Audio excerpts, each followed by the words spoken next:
नमस्कार सभी श्रोताओं का अभिवादन।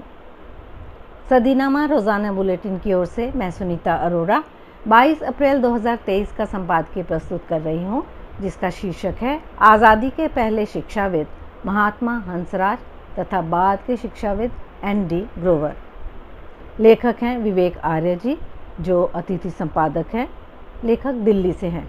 आइए जानते हैं उनके भाव आज़ादी से पहले और बाद के दो दिग्गज शिक्षाविदों के बारे में क्या कहते हैं वे। लेखक लिखते हैं, भारत के शैक्षिक जगत में DAV विद्यालयों का बहुत बड़ा योगदान है।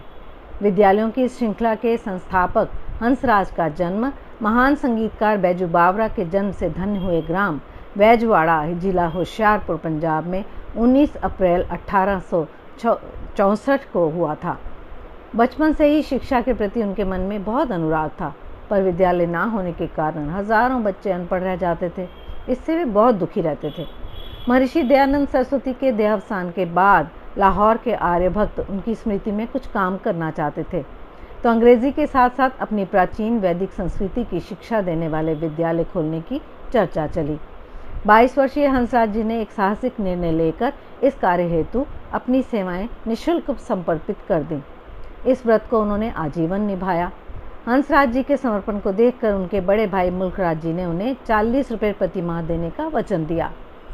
अगले 25 साल हंसराज जी DAV स्कूल एवं कॉलेज लाहौर के अवैतनिक प्राचार्य रहे।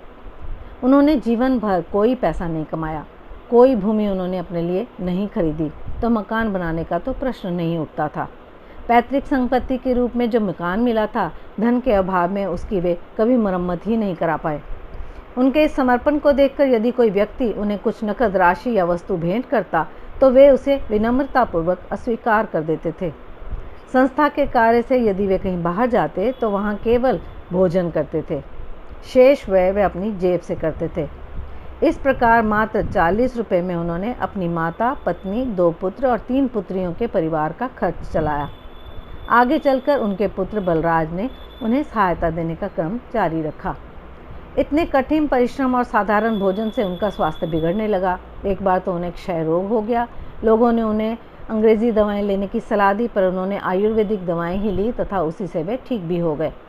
उन्होंने इस दौरान 3 माह तक केवल गुड़, जौ का सत्तू और पानी का ही सेवन किया।